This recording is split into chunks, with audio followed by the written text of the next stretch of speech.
نبي بعده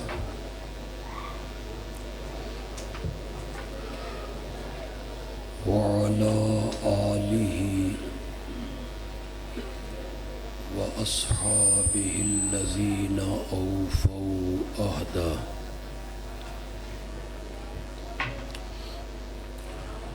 أما بعد فأعوذ بالله من الشيطان الرجيم. بسم الله الرحمن الرحيم.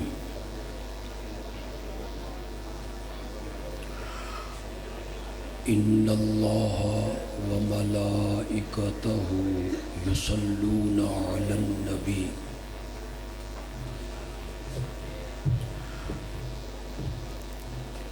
يا أيها الذين آمنوا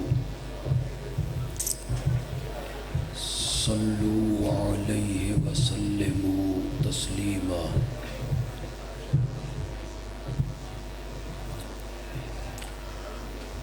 اللهم صل على سيدنا ومولانا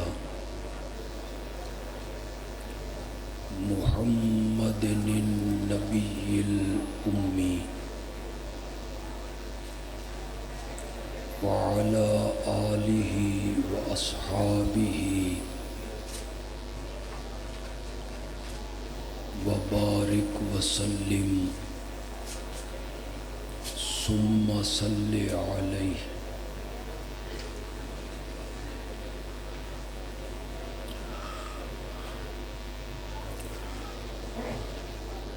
وقت کی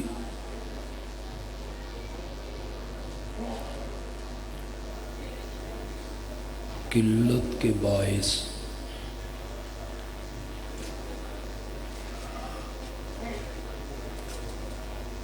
بلا تمہید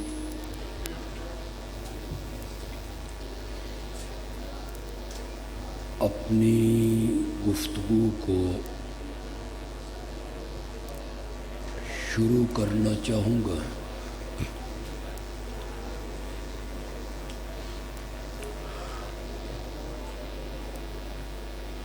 آپ سب لوگ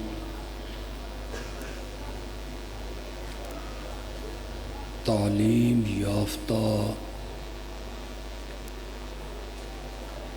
اور پڑھے لکھے لوگ ہیں.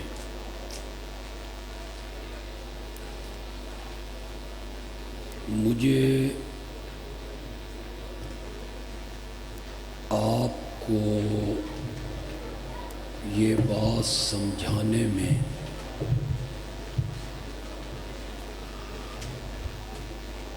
زیادہ مشکل پیش نہیں آئے گی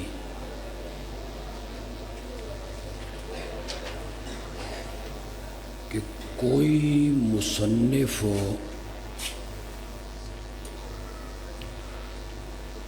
جب کتاب تحریر کرتا ہے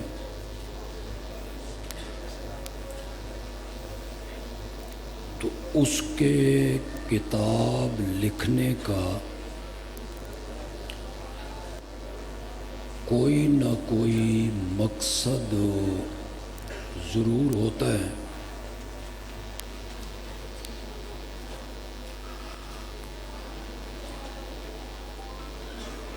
ہر مصنف کی کتاب کا ایک موضوع ہوتا ہے، ایک عنوان ہوتا ہے. اس کتاب کا ایک دعویٰ ہوتا ہے اور ساری کتاب اس کے موضوع کے گردا گرد گھومتی ہے.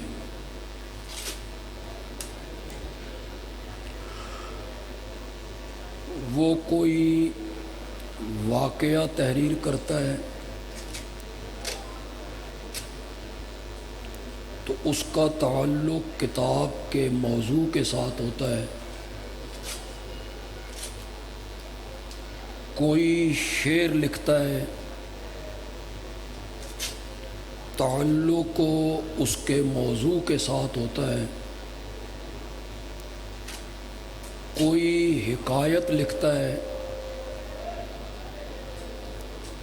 تعلق اس موضوع کے ساتھ ہوتا ہے، پوری کتاب اس موضوع کو ثابت کرنے میں وہ صرف کر دیتا ہے۔ اگر کتاب کا موضوع کوئی نہ ہو، اگر کتاب کا عنوان کوئی نہ ہو، اگر کتاب لکھنے کا مقصد کوئی نہ ہو، اس کا دعویٰ کوئی نہ ہو، کوئی سمجھدار آدمی ایسی کتاب پڑھنے کے لیے تیار نہیں ہوتا۔ وہ کہتا ہے آخر یہ مصنف منوانا کیا چاہتا ہے، اس نے یہ کتاب لکھی کیوں ہے، یہ کتاب میں بیان کیا کرنا چاہتا ہے، سمجھانا کیا چاہتا ہے۔ اگر یہ بات صحیح ہے اور یقیناً صحیح ہے کہ ہر کتاب کا ایک موضوع ہوتا ہے، ہر کتاب کا ایک عنوان ہوتا ہے، ہر کتاب کا ایک دعویٰ ہوتا ہے، ہر کتاب کے لکھے جانے کا ایک مقصد ہوتا ہے، اگر یہ بات صحیح ہے تو پھر میرا سوال یہ ہے کہ قرآن تو شہنشاہ کا کلام ہے اور سب سے عظیم کتاب ہے، قرآن کلام اللہ ہے، اللہ کے اندر سے نکل کے آیا ہے اور یہ قدیم ہے، مخلوق نہیں ہے، تو قرآن کے اتارے جانے کا مقصد کوئی نہیں ہوگا، قرآن کا موضوع کوئی نہیں ہوگا، قرآن کا دعویٰ کوئی نہیں ہوگا، قرآن کا عنوان کوئی نہیں ہوگا۔ نہیں میرے بھائیوں، جس طرح ہر کتاب کا ایک دعویٰ ہوتا ہے، ایک موضوع ہوتا ہے، ایک عنوان ہوتا ہے، لکھے جانے کا ایک مقصد ہے، تو قرآن کا بھی ایک دعویٰ ہے اور وہ دعویٰ توحید ہے۔ سارا قرآن اس دعوے کے گردا گرد گھوم رہا ہے، اس کا مرکزی مقام جو ہے قرآن کا وہ کیا ہے؟ زور سے بولو یار۔ میں قرآن کا طالب علم ہوں، میں نے قرآن کی تفسیر سبقاً پڑھی ہے اور پھر میں نے سبقاً قرآن کی تفسیر پڑھائی بھی ہے۔ ایک ایک سورت میرے سامنے ہے، ایک ایک آیت میرے سامنے ہے، قرآن کا ایک ایک صفحہ میرے سامنے ہے۔ خدا گواہ ہے، قرآن کے 30 پاروں میں 114 سورتوں میں اور 6600 سے زیادہ آیات میں سب سے زیادہ جس مسئلے کو قرآن نے بیان کیا ہے وہ مسئلہ توحید ہے۔ میں کیسے سمجھاؤں آپ کو؟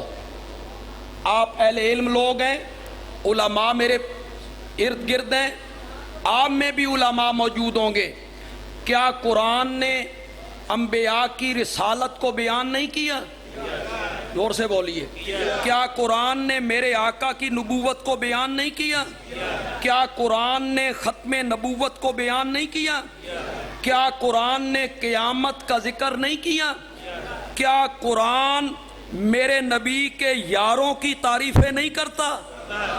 کیا قرآن میں نکاح، طلاق، خلا، وراثت، دیت، بچے کو دودھ پلانا، یہ سارے مسائل قرآن میں نہیں ہیں؟ بولیے، زور سے بولیے، کیا قرآن نے اس بات کو بیان نہیں کیا؟ جھوٹ نہ بولو، زنا کے قریب نہ جاؤ، رشوت کا کاروبار نہ کرو، سود نہ کھاؤ۔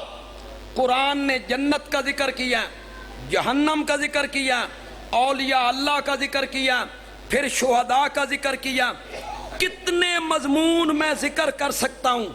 میری کیا طاقت ہے کہ میں وہ سارے مضمون بیان کروں جو قرآن نے بیان کیے ہیں؟ کچھ میں نے گن دیے۔ آپ میری بات پہ یقین کریں، یقین نہیں آتا تو قرآن ترجمے کے ساتھ پڑھ کے دیکھیں۔ یہ سارے مضمون قرآن نے بیان کیے، مگر 114 سورتوں میں سے 80 سورتیں اللہ نے مسئلہ توحید کے لیے وقف کر دیں۔ 80 سورتوں میں ایک ہی آواز لگ رہی ہے، لا الہ الا اللہ۔ 80 سورتوں میں ایک ہی آواز لگ رہی ہے کہ اس کائنات کا معبود ہے تو وہ صرف کون ہے، اس کائنات کا الہ ہے تو وہ صرف کون ہے۔ اسے فاتحہ میں بیان کیا، ایاک نعبد، پڑھو میرے ساتھ۔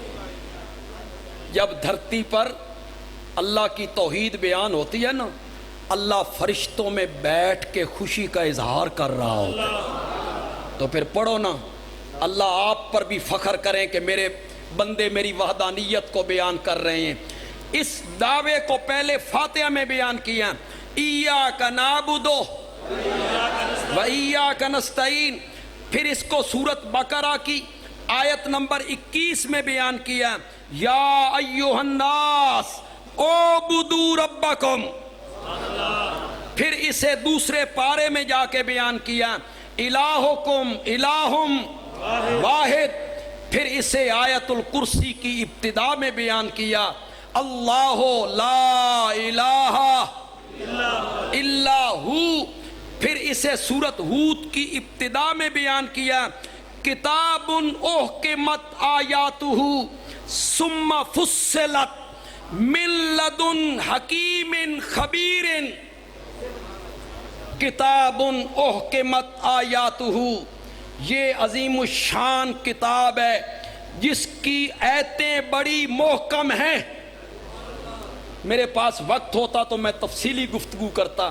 اللہ سورتوں کی ابتدا میں تمہید باندھتے ہیں، سورتوں کی ابتدا میں تمہید باندھتے ہیں، الف لام میم ذالک الکتاب، اس میں اللہ اپنا ذکر کرتے ہیں، پھر کبھی اپنے پیارے پیغمبر کا ذکر کرتے ہیں، پھر اللہ اس کتاب کی اہمیت کو بیان کرتے ہیں۔ تمہید اللہ اس لیے باندھتے ہیں، اللہ کہنا چاہتے ہیں آگے جو مسئلہ میں بیان کر رہا ہوں اسے معمولی نہیں سمجھنا کہ اس کان سے سنو اور اس کان سے نکال دو، نہ پہلے دیکھنا یہ ہے اس کا اتارنے والا کون ہے۔ یہ اللہ تمہید باندھتے ہیں اس کتاب کی اہمیت کو بتانے کے لیے۔ کبھی کبھی اپنے نبی کو بھی شامل کر لیتے ہیں۔ سورۃ ابراہیم کی ابتدا میں کہا، کتاب انزلناہ الیک، یہاں اپنے نبی کو بھی شامل کر لیا۔ یہ عظیم الشان کتاب ہے جس کو ہم نے اتارا ہے۔ یہ ہم نے پہ ذرا غور کیجئے، ہم نے اتارا ہے، الیک، آپ کی طرف۔ اللہ کہنا چاہتے ہیں اس قرآن کے دعوے کو سننے والے لوگوں پہلے یہ دیکھنا ہے اتارنے والا کون ہے، پھر یہ دیکھنا ہے جس پہ اتری ہے وہ کون ہے۔ یہ اللہ تمہید باندھتے ہیں۔ سورۃ ہود کی ابتدا میں تمہید باندھی، کتاب احکمت آیاتہ، یہ عظیم الشان کتاب، اس کی آیتیں بڑی محکم ہیں۔ محکم کا ایک معنی ہوتا ہے مضبوط، پختہ، اور محکم کا معنی حضرت ابن عباس نے کیا جو میرے نبی کے چچا زاد بھائی ہیں، کہ محکم کا معنی یہ ہے کہ انجیل آئی، اس نے تورات کو منسوخ کر دیا، پھر قرآن آیا، قرآن نے پہلی ساری کتابوں کو منسوخ کر دیا. یہ قرآن ایسی کتاب ہے اس کے بعد کوئی کتاب نہیں آئے گی جو قرآن کو منسوخ کر سکے.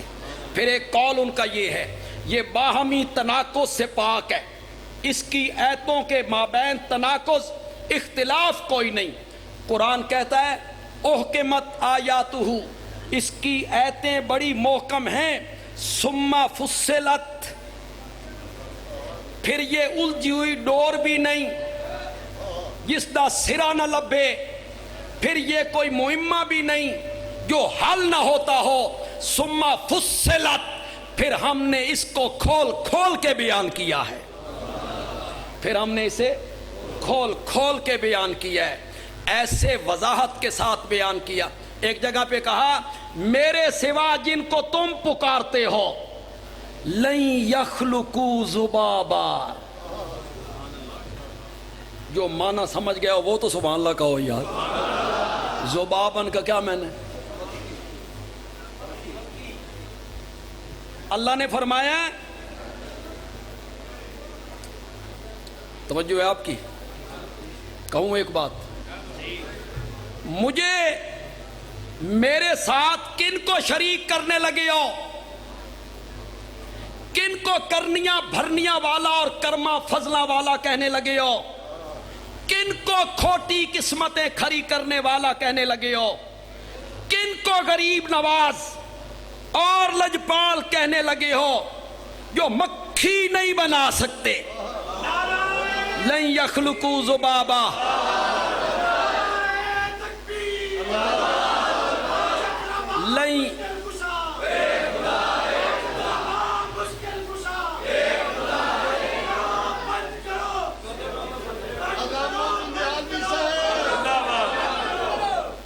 لن یخلقوا ذبابا, سارے مل کر ایک مکھی نہیں بنا سکتے. میرے ساتھ شریک کرتے ہو, میں تو وہ ہوں جو 3 اندھیروں میں, ایک ماں کے پیٹ کا اندھیرا, ایک رحم کا اندھیرا, ایک اس جھلی کا اندھیرا جس جھلی میں لپیٹ کے ہم تیری تصویریں بنا رہے تھے, اس پردے کا اندھیرا میرے ساتھ شریک بناتے ہو. میں وہ ہوں جو 3 اندھیروں میں گندے پانی کے قطرے پر نقشے جماتا ہوں اور یوسف جیسا حسین بنا کے رکھ دیا کرتا ہوں. ایک طرف میں ہوں, ایک طرف تمہارے معبود ہیں, ایک طرف میں مشکل کشا ہوں, ایک طرف تمہارے مشکل کشا ہیں. لن یخلقوا ذبابا, وہ ایک مکھی پیدا نہیں کر سکتے, نہیں کر سکتے. مولا بڑی ہو گئی, مولا مشرکاں دے پلے ککھ نہیں رہا, مولا بڑی ہو گئی. اللہ نے فرمایا ابھی کہاں, حالے تے میں کوڑیاں نو گھر چھوڑ کے آنا. مولا اس سے آگے کیا کہنا ہے؟ اللہ نے فرمایا وہی یسلبہم الذباب شیئا لا یستنقذوہ منہ, تمہارے مشکل کشاؤں سے مکھی کوئی چیز اٹھا کے لے جائے تو تمہارے مشکل کشا مکھی سے وہ چیز بھی واپس نہیں لے سکتے.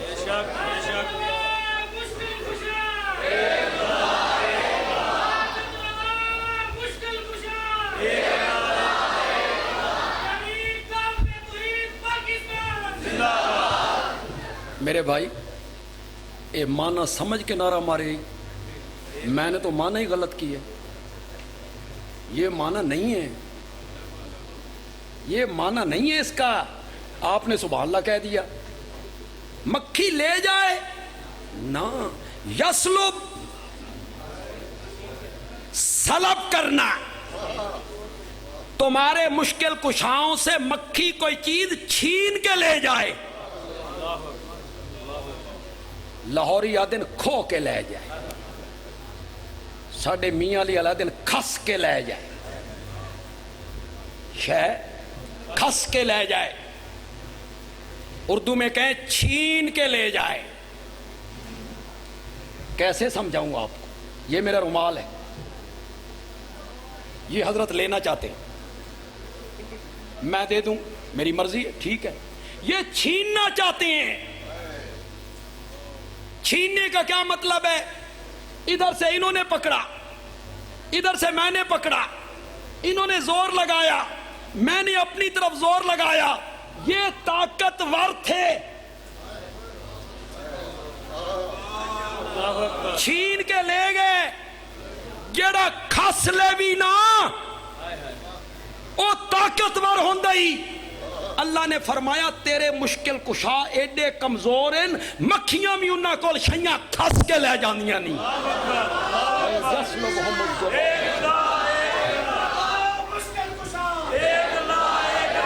وہیں یسلبہم الذباب شیئا، وہ مکھی سے اللہ کی توحید زندہ باد. باقی کس کے زندہ باد مردہ باد ہونے سے یار کچھ نہیں ہو. ہم نہیں ہوں گے، اللہ ہماری جگہ اور بندے پیدا کر. مکھی چیز چھین کے لے جائے، وہ مکھی سے اپنا نقصان واپس نہیں لے سکتے. ضعف الطالب والمطلوب، مانگنے والا بھی ضعفا، جس سے مانگا جا رہا ہے وہ بھی ضعفا. ضعفا کا معنی ہے طاقتور. ضعفا کا کیا معنی ہے؟ اور ضعیف کس کو کہتے ہو؟ مانگنے والا بھی کمزور، جس سے مانگا جا رہا ہے، بولو تو صحیح ہے. مولا جس سے مانگا جا رہا ہے وہ تو کمزور ہے کہ کروٹ نہیں بدل سکتا، چہرے سے مکھی نہیں اڑا سکتا، یتیم بچوں کے سر پہ ہاتھ نہیں رکھ سکتا، وہ تو کمزور ہے. مولا منگن والا کنیے کمزور ہے، یہ تو مل آنر ہے، یہ تو فیکٹریوں کا مالک ہے، یہ تو کروڑ پتی ہے، یہ کیسے کمزور ہوا؟ مفسرین نے لکھا ضعف الطالب، مانگنے والا کمزور ہے فی العقل. کس لحاظ سے؟ اور جس سے مانگا جا رہا ہے وہ کمزور ہے فی القدرت، اس کو قدرت حاصل نہیں ہے. اس کی آیتیں بڑی محکم ہیں. ثم فصلت، پھر یہ الجھی ہوئی ڈور بھی نہیں. اس کی آیتوں کو کھول کھول کے بیان کیا گیا ہے. من لدن حکیم خبیر، اس کی آیتیں محکم کیوں نہ ہو؟ بھیجنے والا جو حکیم ہے، بھیجنے والا جو خبیر ہے. مولا ایڈی لمبی تمہید بننی ہے، قرآن کی آیتیں محکم ہیں، پھر یہ مفصل ہیں، بھیجنے والا حکیم ہے، بھیجنے والا خبیر ہے. مولا ایڈی لمبی تمہید بدی ہے، آکھنا کی چاہنا، منوانا کیا چاہتا ہے؟ اللہ نے فرمایا منوانا چاہتا ہوں اللہ تعبدوا الا اللہ، منوانا یہ چاہتا ہوں کہ اس دھرتی پر عبادت ہوگی تو صرف میری. قرآن کا دعویٰ کیا ہوا؟ توحید. زور سے بولو یار. قرآن کا دعویٰ کیا ہوا؟ ایاک نعبد. قرآن کا دعویٰ کیا ہوا؟ الہکم الہ واحد. اسے ہر صورت میں اللہ بیان کرتے چلے گئے. قل انما انا بشر مثلکم یوحی الی انما الہکم الہ واحد. میں یار کس کس صورت کو پڑھتا چلا جاؤں، میں کس کس صورت کو بیان کرتا چلا جاؤں. تھوڑے سا میری طرف توجہ کیجئے یار.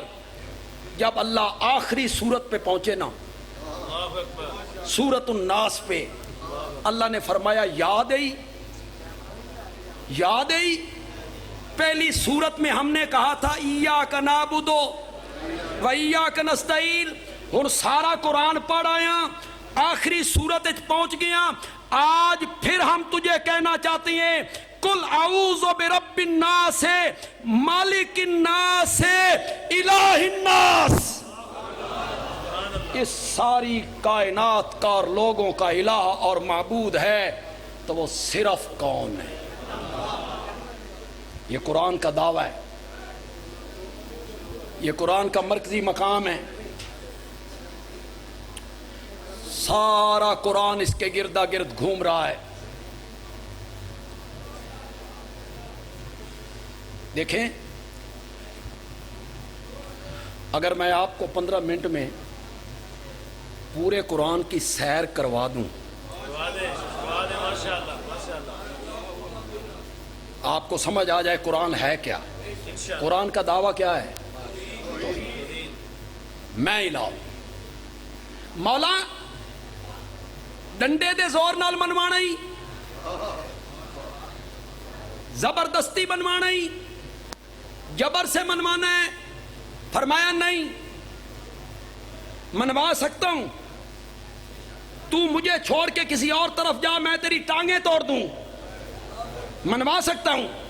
تو میرا دروازہ چھوڑ کے کسی اور طرف جا میں تجھے اندھا کر دوں. منوا سکتا ہوں، لیکن جبر سے، ڈنڈے کے زور سے، زبردستی میں اپنا دعویٰ نہیں منوانا. میں اپنا دعویٰ منوانا دلائل کے زور سے، دلائل کے زور سے. مولا دلائل تو سمجھیں گے اہل علم لوگ، پڑھے لکھے لوگ، عالم لوگ. جاہل کیسے سمجھیں گے؟ اللہ نے فرمایا میں علمی دلیلاں نہیں دینیاں، میں عقلی دلیلاں دینیاں نے. اپنے دعوے پر کون سی دلیلیں دینی ہیں؟ عقلی. جن دلائل کا تعلق کس کے ساتھ ہے؟ عقل کے ساتھ.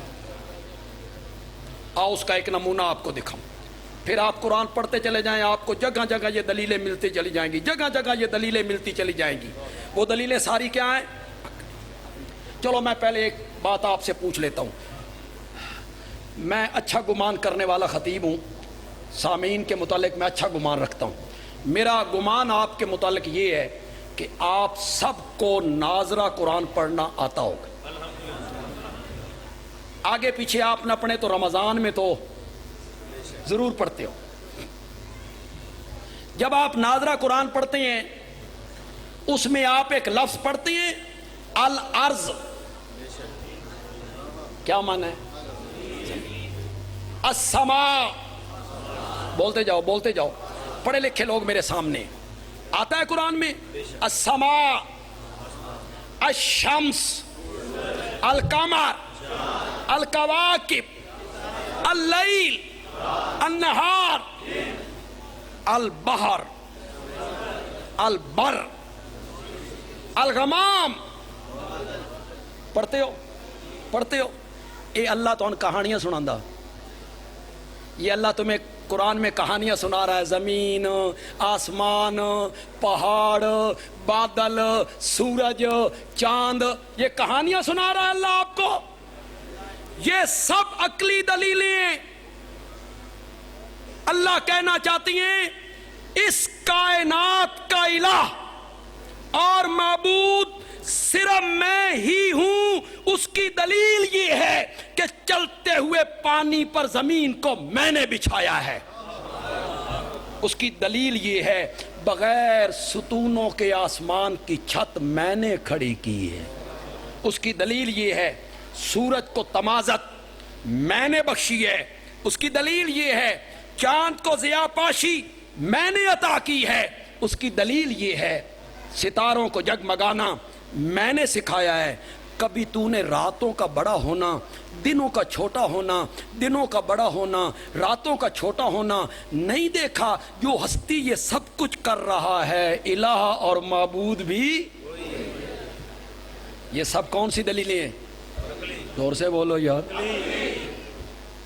پہلے پارے میں اللہ نے ایک دلیل دی. یہ دلیل میں اس لیے بیان کر رہا ہوں کہ اس کا ترجمہ جو میں نے کرنا ہے وہ دوسرے علماء نہیں کریں گے، کرتے نہیں. آج مجھ سے سنیں گے تو انشاءاللہ وہ بھی کریں گے. یا ایھا الناس، اے لوگو اعبدوا ربکم، عبادت کرو کس کی؟ یہ قرآن کا کیا ہو گیا؟ دعویٰ. زور سے بولو، قرآن کا کیا ہو گیا؟ دعویٰ. موضوع، عنوان، عبادت کرو اپنے رب کی. لا عیسیٰ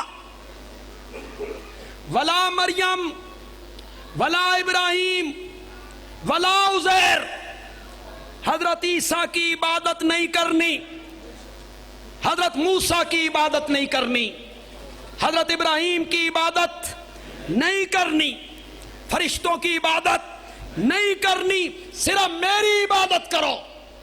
مولا کیوں تیری عبادت کریں، حضرت عیسیٰ کی عبادت نہ کریں؟ تیری عبادت کریں، حضرت عزیر کی عبادت نہ کریں؟ تیری عبادت کریں، حضرت ابراہیم کی عبادت نہ کریں؟ کیوں؟ کوئی دلیل دے. اللہ نے فرمایا پہلی دلیل سن، الذی خلقکم. پہلی دلیل یہ ہے کہ میں نے تمہیں پیدا کیا ہے، میں تمہیں عدم سے وجود میں لایا ہوں، میں نے تمہیں نیز سے ہست کر دیا ہے، تم کچھ نہیں تھے، میں نے تمہیں بنایا، عبادت میری کرو.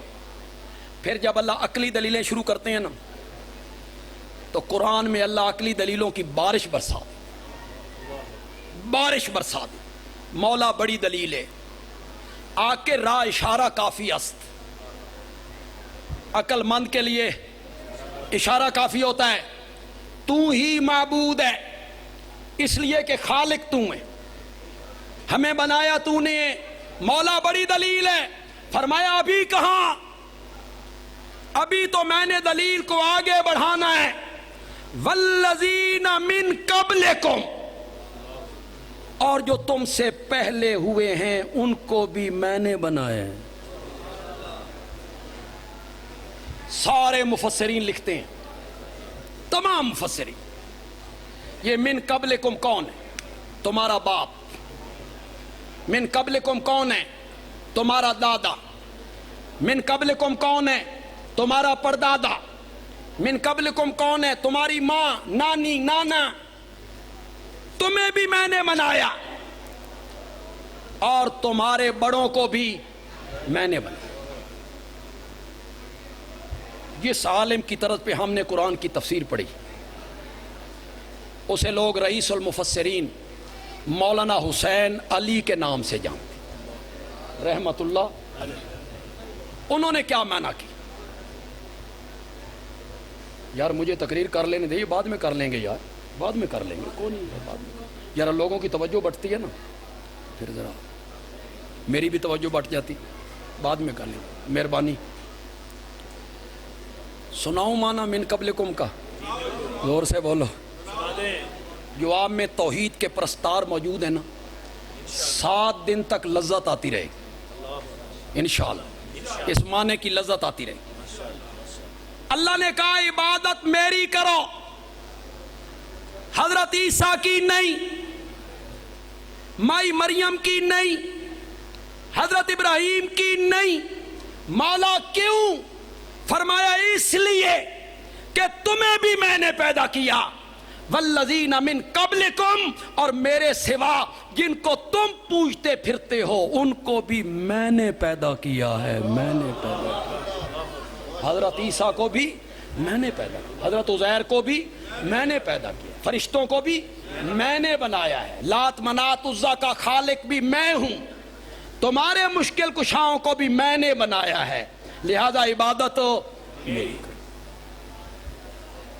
یہ دلائل ہیں عقلی، ان کو کیا کہتے ہیں؟ دلائل عقلی. پھر اللہ پیش کرتے ہیں قرآن میں دلائل نقلی. ہن میں پاکستان وچ کھلوتا ہوں تے جلے نقلی دا لفظ آوے تے پاکستانیاں دا ذہن فوراً بمقابلہ اصلی، ایک چیز اصلی ہوتی ہے اور ایک چیز نقلی. لیکن جو میں نقلی کہہ رہا ہوں یہ بمقابلہ اصلی نہیں، ورنہ تو ہمارے ہاں نقل بڑی ہے، ہر چیز 2 نمبر ہے. گھی 2 نمبر ہے، ملاوٹ ہے، چینی وہ تو خیر ملتی نہیں. چائے کی پتی 2 نمبر ہے, سرخ مرچیں 2 نمبر ہے, کالیاں مرچاں 2 نمبر, چھلکا سب گول 2 نمبر. رہ سہ کے ایک شے بیچارے مولویاں دی غذا سی سوجی, وہ بھی 2 نمبر. اس میں بھی ملاؤ, سوجی میں بھی ملاؤ. یہ نقلی بمقابلہ اصلی نہیں,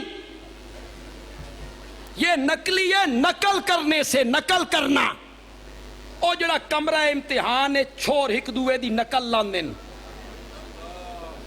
وہ نقلی نقل کیا ہوتی ہے؟ اگلے دا پرچہ اپنے پرچے تے کی کرنا؟ نقل کرنا. یہ ہے نقلی. یہ اللہ دلائل نقلی کیوں دیتی ہیں؟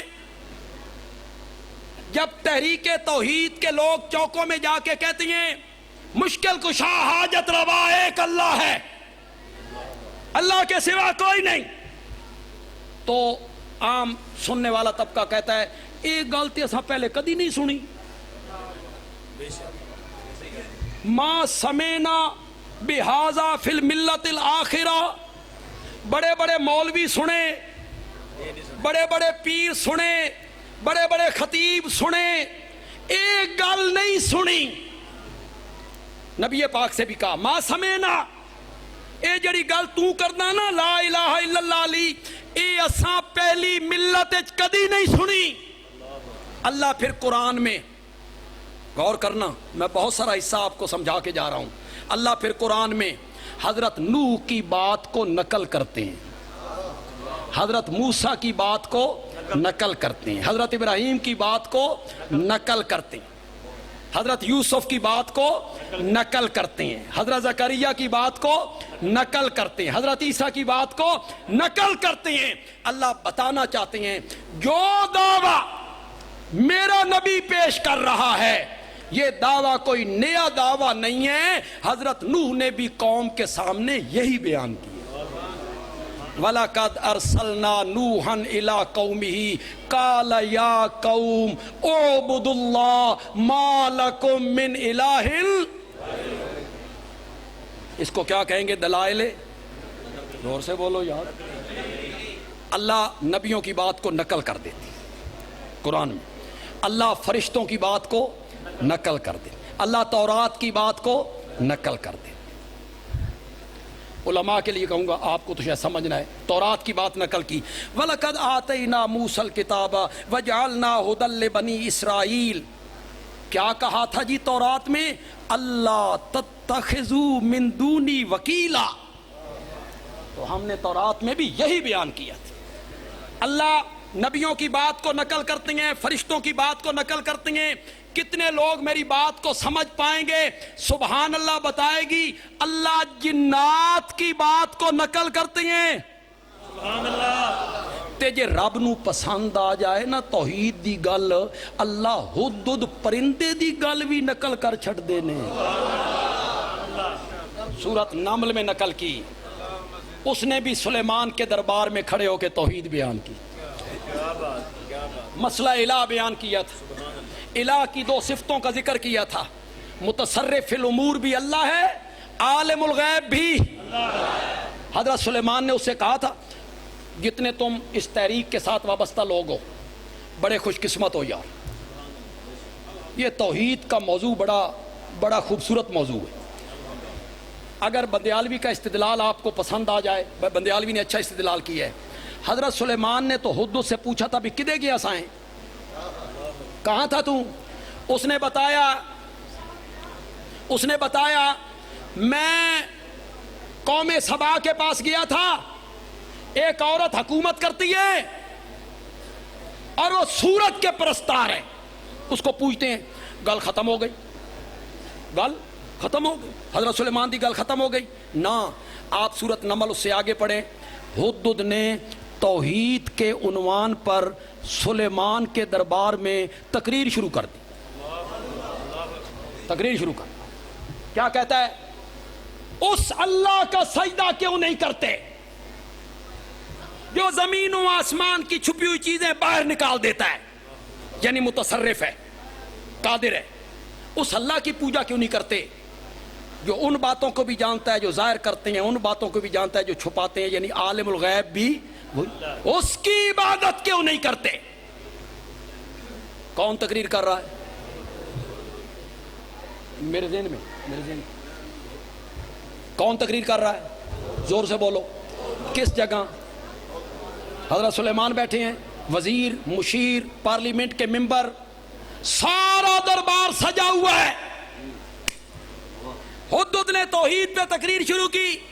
حضرت سلیمان نہیں کہتے ٹھہرو میں دسن لگا ہویا زمین و آسمان کی چھپی ہوئی چیزیں کون باہر نکالتا ہے, میں نہیں جانتا, مجھے نہیں پتا کہ عالم الغیب کون ہے. چپ کر, میرا وقت ضائع نہ کر. میں نے اور بھی بڑے دھندے تھے کام نے نہیں کہا. حضرت سلیمان نے نہیں کہا. معلوم ہوتا ہے توحید اتنا خوبصورت موضوع ہے, حدود بھی بیان کرنے لگے تو سلیمان پیغمبر بھی توجہ سے سننے لگ جایا کرتا. سننے لگ جایا.